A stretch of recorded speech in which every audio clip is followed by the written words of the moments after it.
नमस्कार दोस्तों, मैं रविंद्र वाजपेयी आपका स्वागत करता हूं। आज बहुत ही पवित्र दिवस है। आज बसंत पंचमी है। माँ सरस्वती की पूजा आराधना होती है और हिंदी के महान कवि पंडित सूर्यकांत त्रिपाठी निराला का जन्मदिन है। बसंत पंचमी हमारी परंपरा का एक बहुत ही श्रेष्ठ दिवस है।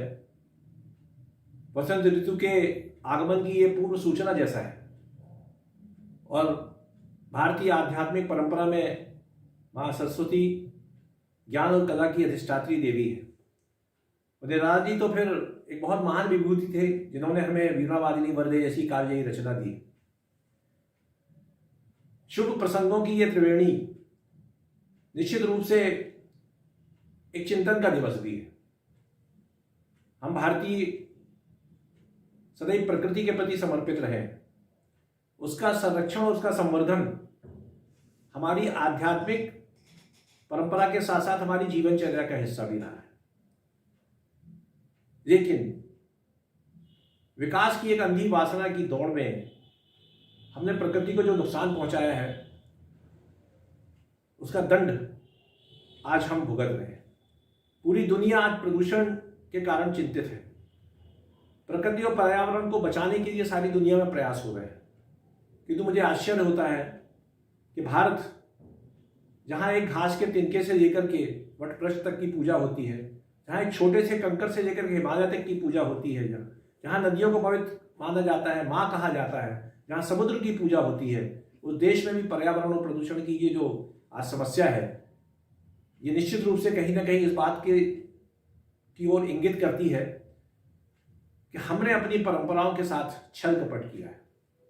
दोस्तों, पिछले वर्ष जब कोरोना के कारण देश में लॉकडाउन लगा, पूरा देश परेशान था, किंतु तब एक सुखद आश्चर्य से हम सबका वास्ता हुआ।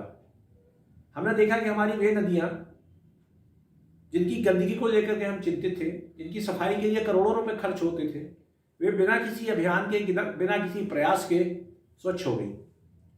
उनमें विचरने वाले जो जलचर थे, जो आमतौर पर हमें दिखना बंद हो गए थे, वे जल क्रीड़ा करते हुए किनारों तक आने लगे।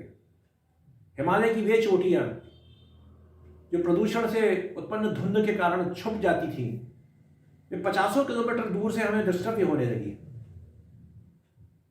तब ये बात हमारे जहन में आई होगी कि नदियां गंदी नहीं हुई थी, दरअसल हम गंदे हो गए थे।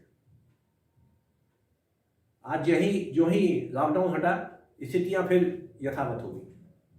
निश्चित रूप से कहीं ना कहीं जिस विकास की ओर हम जा रहे हैं, मुझे लगता है कि यदि हमने उसका ठीक से नियोजन नहीं किया तो हम एक विनाश की ओर बढ़ते चले जाएंगे। हमारे देश में ये कहा गया है कि हमारा ये शरीर जिन पंच तत्वों से बना हुआ है वो सारे प्रकृति के अहम हिस्से हैं। इसीलिए हमारे हर पूजा पाठ में, हर अनुष्ठान में जो कुछ भी सामग्री का उपयोग होता है वो हमें प्रकृति प्रदत्त ही होती है। आज बसंत पंचमी के दिन, सरस्वती पूजा के दिन, मेरी आप सबसे विनम्र प्रार्थना है कि न केवल हम, बल्कि हम अपनी अगली पीढ़ी को, अपने बच्चों को इस बात के लिए प्रेरित करें, इस बात के लिए शिक्षित करें कि प्रकृति और पर्यावरण के संरक्षण के लिए ईमानदारी से हम प्रयास करें। हमारे पूर्वजों ने हमें एक स्वर्णमय वातावरण युक्त पृथ्वी दी थी, किंतु आज का जो माहौल है उसमें क्या हम अपनी अगली पीढ़ी को वैसा ही वातावरण देने की स्थिति में हैं? मुझे लगता है कि किसी भी पर्व के महत्व को समझना चाहिए, उसके पीछे की जो भावना उसको समझना चाहिए। वसंत को ऋतुराज क्यों कहा गया, इस बात का भी हमें विचार करना चाहिए, अध्ययन करना चाहिए, क्योंकि हमारे देश में कोई भी क्रियाकलाप, कोई भी धार्मिक अनुष्ठान बिना किसी उद्देश्य के या बिना किसी ठोस आधार के नहीं होता। मेरी आप सबसे विनम्र प्रार्थना है कि इस अनुरोध की ओर ध्यान दें और माँ सरस्वती आप सबके विवेक को जागृत करें। इन्हीं शब्दों के साथ बहुत बहुत शुभकामनाएं। बधाई।